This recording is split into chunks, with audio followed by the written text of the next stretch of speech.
On the 1st of August 1984, part of a human leg was exhumed in a peat shredding mill in Cheshire.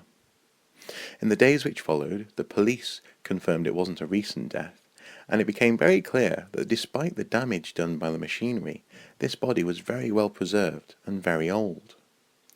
Local and national press soon jumped on the story, affectionately naming him Pete Marsh, having been found in a peat bog. Soon national bodies were interested, and the British Museum brought him in to perform a plethora of tests on the body.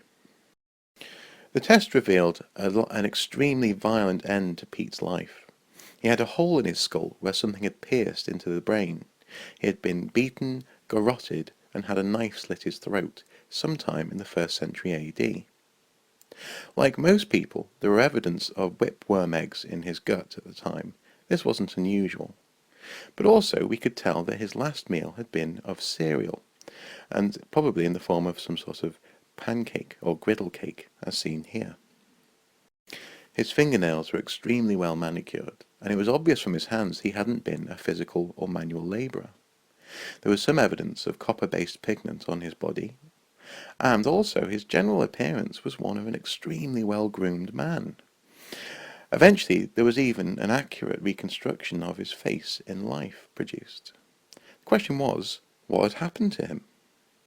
Almost immediately people spoke of human sacrifice, and the idea of the wild Iron Age people killing a man and throwing him into the bog to placate their gods was extremely attractive.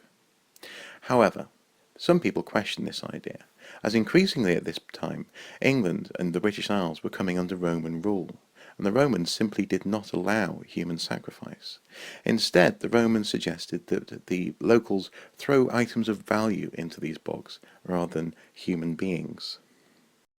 Another theory was that he was simply a criminal and had been executed summarily. However, why on earth was this gentleman so well groomed and so well fed and generally looked after if he was on death row? Others suggested this was nothing more than a mugging. They pointed to the fact that he was found naked as though he had been robbed. But it's a very elaborate robbery, and why go through so much rigmarole just to mug a man? It may be that what we're seeing here is actually regicide, the ritual killing of a leader, possibly in response to something like a bad harvest.